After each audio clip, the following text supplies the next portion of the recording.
Greetings, the Success Scholar Hakisha Kwame here. Thank you for tuning in and listening to this powerful discussion.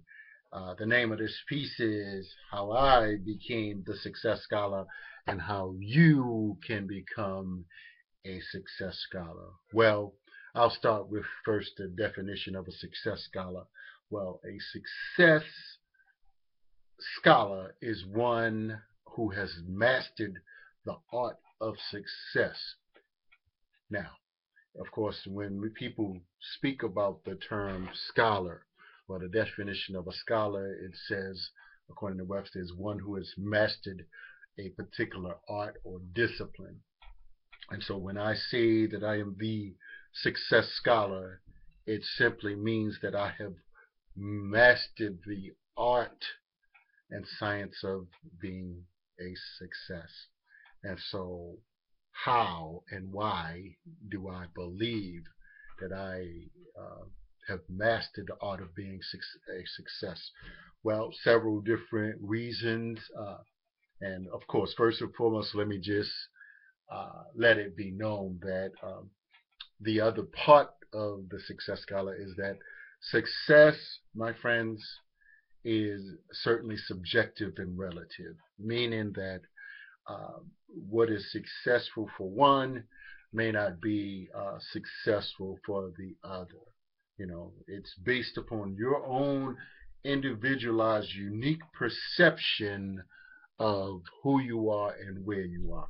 And so I am, again, the self appointed and anointed the success scholar, but actually I did get part of my uh, part of my identity based upon someone gave me a compliment one time. They said, "Hakia scholar, Hakia scholar." So I used that, when I was framing my identity, framing my speaking platform, framing my cooperative organizing, my community organizing, and I said, I need to reach some young people, and what better way, uh, you know, to reach them than to teach both success principles and as well as the fact that we want our young people to be scholars. And so I've adopted the Success Scholar movement, Success Scholar brand, and I believe that I'm fulfilling that destiny. And I'll give several examples of why. I was born and raised in Baltimore, Maryland. Came up from the streets, so I do have some street knowledge and skills and credibility that I believe that no one can touch. Actually, sometimes you learn some unique attributes coming up from the streets that only those who have that experience can understand. And so that's one aspect. And next, I previously have served in the United States Navy. I did 5.5 years in Norfolk, Virginia, on board the USS John C. Stennis, which was an aircraft carrier. I was a personnel man third class. So I learned some key leadership attributes during my stay in the United States Navy, core values, if you will, that I believe are transferable in many different dynamics and domains. Um, so again, that's two. That's there's my street experience as well as my training in the United States Navy. Next, on top of that, I would say that I have been a conscious member of the conscious community, and so what I say to that, sometimes I'm always, some would say I'm critical of many individuals who are in the conscious community, but I will say that I've learned, through my interactions, a diverse amount of skills, attributes, and thoughts and areas of study that I believe have moved me into a position of being able to think and research critically and to look at history in a very unique manner. And so, working with many historians and black psychologists, I've been able to truly understand who I am and where it is that I am going. And so I learned many key attributes, I must say, from that experience.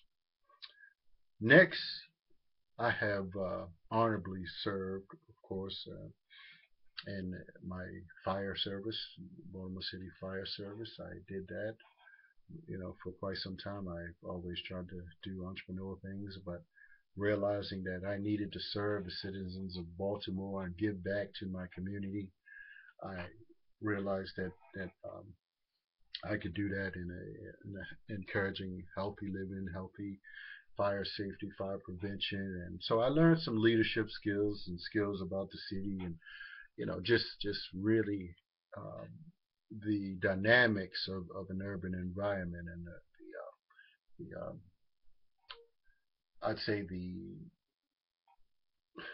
sorry, the what's the term I'm looking for?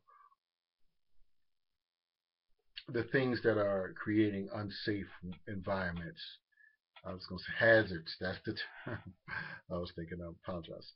So hazards in this urban environment. And so with that being said, I learned a lot about, you know, health, working as a medic, and on the fire side, I learned fire safety and home safety, and a little bit of things, safety in general, about what's going on in the environment.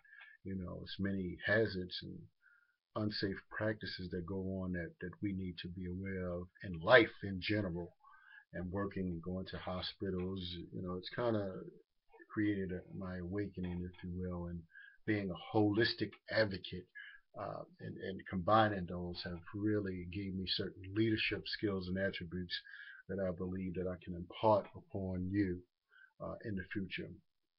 And next, throughout, well, right after I got out of the United States Navy, I got involved with some network marketing companies. First started with ACN, American Communications Network, then sold prepaid legal services, as well as Noni Juice, and got into financial destinations, and a few other things, and Organo Gold. And so I must say, hands over, hands down, some of the outstanding training that I received there have been most valuable. And so, and the leadership attributes and skills that I got, have absolutely positively set me apart. And so this is some of the foundation of why I became a success scholar. And the next thing is this, and I talk about in this book from age 19 to about age 30, I read 100 books a year for about 11 years. Now, let me just make this observation that I found. Many of you have heard of Tony Robbins, Caucasian. He always mentions how he read 700 books or 100 books for 7 years. Now, I've read 100 books for 11 years.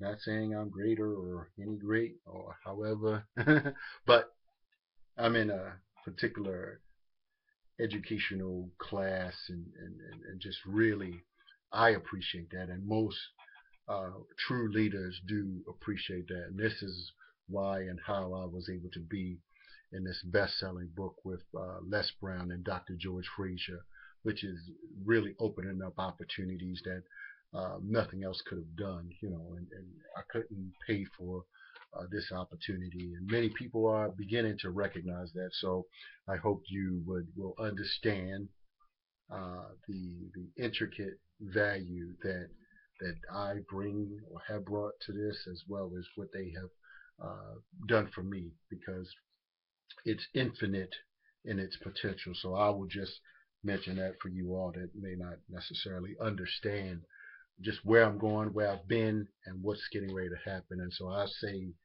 uh, that is how, in a nutshell, I became the success scholar. And so some of the unique books that I studied are critical for our evolution. So I thank you all for tuning in and listening in to Success Scholar. Go to my site, successscholarhaki.com. Peace.